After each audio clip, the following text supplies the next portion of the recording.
Hello guys, എല്ലാവർക്കും സഫീസ് വ്ലോഗിലേക്ക് സ്വാഗതം. ഇന്ന് നമ്മളുടെ വീഡിയോ നമ്മുടെ കയ്യിലുള്ള സെയിൽ പോസ്റ്റാണ്. നമ്മുടെ കയ്യിൽ കുറച്ച് കോഴികൾ കൊടുക്കാനുണ്ട്, അവരുടെ സെയിൽ പോസ്റ്റാണ്. അപ്പോൾ ഫസ്റ്റത്തെ ഇതെന്ന് വെച്ചാൽ ഫാൻസി കോഴിയാണ്. സുൽത്താൻ ബ്രീഡിൻ്റെയൊക്കെ ക്രോസ് ബ്രീഡാണ്.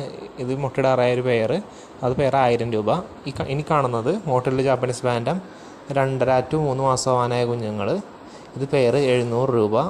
ഈ എല്ലാ കോഴികളും നമ്മൾ ഓൾ കേരള ട്രാൻസ്പോർട്ടേഷൻ അവൈലബിൾ ആണ്. ഇതിൽ 2.5 to 3 മാസം ആയതുകൊണ്ട് 2 മാസം കഴിഞ്ഞതുകൊണ്ട് 2.5 to 3 മാസം ഇതും പെയർ 700 രൂപയും മറ്റേത് പെയർ 500 രൂപയാണ്. അത് 2 പീസൊക്കെ ഉണ്ടാവുള്ളൂ. നമ്മൾ ഓൾ കേരള ട്രാൻസ്പോർട്ടേഷൻ അവൈലബിൾ ആണ്. വേണ്ടിയിട്ടുള്ളവർ സ്ക്രീനിൽ കാണുന്ന നമ്പറിൽ കോൺടാക്റ്റ് ചെയ്താൽ മതി. ഈ ഒരു വീക്കിൽ നമ്മൾ ഓൾ കേരള ട്രാൻസ്പോർട്ടേഷൻ ചെയ്ത് കൊടുക്കുന്നതാണ്. ഈ കോഴികളുടെ പ്രത്യേകത വെച്ചാൽ ഇവർക്കിടെ പാറ്റേൺ, കളർ പാറ്റേണും ഡോട്ട് പാറ്റേണും തന്നെയാണ്. ഇനി അടുത്തായിട്ടുള്ളത് നമ്മുടെ നേക്കഡ് നെക്ക് പൂവനാണ്. ഇത് കറി വെക്കാനും ബ്രീഡിംഗ് പർപ്പസ് നിർത്താനും പറ്റിയൊരു പൂവനാണ്.